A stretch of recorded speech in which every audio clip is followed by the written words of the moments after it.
আপনি কি কখনো ভেবে দেখেছেন পৃথিবীর এমন একটি দেশে মানুষ কীভাবে স্বাভাবিক জীবনযাপন করে, যেখানে প্রায় মাটি ফেটে আগুন বের হয়, লাভা নদীর মতো বয়ে যায়, আর যে কোনো সময় আগ্নেয়গিরি জেগে উঠতে পারে? হ্যাঁ, আমি কথা বলছি আইসল্যান্ডের কথা। জানলে অবাক হবেন, এই ছোট্ট দ্বীপ রাষ্ট্রে 130টির বেশি আগ্নেয়গিরি রয়েছে। এর মধ্যে প্রায় 30টির মতো এখনও সক্রিয়। অথচ এই দেশটিকে বিশ্বের সবচেয়ে নিরাপদ, উন্নত এবং সুখী দেশগুলোর একটি হিসাবে ধরা হয়। কিন্তু প্রশ্ন হলো, আগ্নেয়গিরির এত ভয়ঙ্কর উপস্থিতি থাকা সত্ত্বেও মানুষ সেখানে কিভাবে বাস করে? আর কেনই বা আইসল্যান্ডের আগ্নেয়গিরিগুলো পুরো পৃথিবীতে এত বিখ্যাত? চলুন আজকের ভিডিওতে সেই বিষয়টি জেনে নেওয়া যাক। ভিডিওটি শুরু করার আগে আপনি যদি আমাদের চ্যানেলে নতুন হয়ে থাকেন তাহলে চ্যানেলটি সাবস্ক্রাইব করে রাখতে পারেন। প্রথমে বুঝতে হবে, আইসল্যান্ডের অবস্থানটা পৃথিবীর একেবারে বিশেষ একটি জায়গায়। পৃথিবীর ভেতরে বিশাল বিশাল টেকটনিক প্লেট রয়েছে, এগুলো ধীরে ধীরে নড়াচড়া করে। আইসল্যান্ড ঠিক এমন একটি জায়গায় অবস্থিত যেখানে উত্তর আমেরিকা প্লেট এবং ইউরেশিয়া প্লেট একে অপরের থেকে দূরে সরে যাচ্ছে। ভাবুন, পৃথিবীর বিশাল দুটি অংশ ধীরে ধীরে আলাদা হয়ে যাচ্ছে, আর সেই ফাঁক দিয়ে ভেতরে গলিত পাথর বা ম্যাগমা উপরে উঠে আসছে। ফলাফল বারবার আগ্নেয়গিরির অগ্নুৎপাত। এই কারণেই আইসল্যান্ডকে অনেক সময় ল্যান্ড অফ ফায়ার অ্যান্ড আইস বা আগুন ও বরফের দেশ বলা হয়। একদিকে আগ্নেয়গিরি, অন্যদিকে বিশাল হিমবাহ। পৃথিবীর খুব কম জায়গাতেই এমন দৃশ্য দেখা যায়। এখন প্রশ্ন হলো, আইসল্যান্ডের আগ্নেয়গিরি কেন এত বিখ্যাত? এর একটি বড় কারণ হলো, এখানকার অগ্নুৎপাতগুলো পৃথিবীর বিজ্ঞানীদের জন্য যেন একটি জীবন্ত গবেষণাগার। উদাহরণ হিসাবে 2010 সালের একটি ঘটনা ধরা যাক। সেই বছর একটি আগ্নেয়গিরি অগ্নুৎপাত শুরু করে। এই আগ্নেয়গিরির কারণে ইউরোপের আকাশপথ প্রায় অচল হয়ে গিয়েছিল। লক্ষ লক্ষ যাত্রী আটকা পড়েছিল, হাজার হাজার ফ্লাইট বাতিল হয়েছিল। শুধু একটি আগ্নেয়গিরি পুরো মহাদেশের বিমান চলাচলে প্রভাব ফেলেছিল। এই ঘটনার পর থেকেই আইসল্যান্ডের আগ্নেয়গিরি বিশ্বব্যাপী আরও আলোচনায় আসে। কিন্তু আগ্নেয়গিরি মানেই কি শুধু বিপদ? মজার বিষয় হলো, আইসল্যান্ডের মানুষ এই আগ্নেয়গিরিগুলোকে শুধু ভয় পায় না, বরং এগুলো থেকে উপকারও নেয়। কিভাবে? আগ্নেয়গিরির নিচে থাকা তাপ ব্যবহার করে তারা বিদ্যুৎ উৎপাদন করে।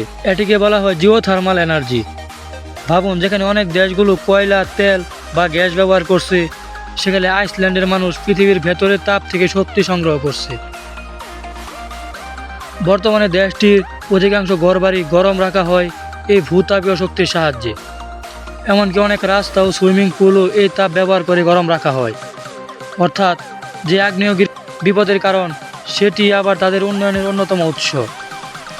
এখন আসি সবচেয়ে গুরুত্বপূর্ণ প্রশ্নে, মানুষ সেখানে কিভাবে বাস করে? এর উত্তর হলো প্রস্তুতি এবং প্রযুক্তি। আইসল্যান্ডের বিজ্ঞানীরা দিন রাত আগ্নেয়গিরি পর্যবেক্ষণ করে। ভূমিকম্পের কম্পন, মাটির নড়াচড়া, গ্যাস নির্গমন সব কিছু নিয়মিত পর্যবেক্ষণ করা হয়। যখনই কোনো অস্বাভাবিক সংকেত দেখা যায়, সঙ্গে সঙ্গে সতর্কতা জারি করা হয়। ফলে মানুষ অনেক আগে থেকেই জানতে পারে কোনো অগ্নুৎপাতের সম্ভাবনা আছে কি না। এর একটি বাস্তব উদাহরণ দেখা গেছে সাম্প্রতিক বছরগুলোতে। গ্রিন্ডাভিক নামের একটি শহরের কাছে যখন নতুন অগ্নুৎপাতের ঝুঁকি তৈরি হয়, তখন হাজার হাজার মানুষকে আগেই নিরাপদ স্থানে সরিয়ে নেওয়া হয়েছিল। ফলে বড় ধরনের প্রাণহানি এড়ানো সম্ভব হয়েছে। এখানে একটি বিষয় খুবই গুরুত্বপূর্ণ, আইসল্যান্ডের মানুষ আগ্নেয়গিরির সঙ্গে যুদ্ধ করে না, বরং তারা এটিকে প্রকৃতির একটি অংশ হিসাবে মেনে নিয়েছে। তারা জানে আগ্নেয়গিরি থামানো সম্ভব নয়, কিন্তু এর আচরণ বুঝে ক্ষতি কমানো সম্ভব।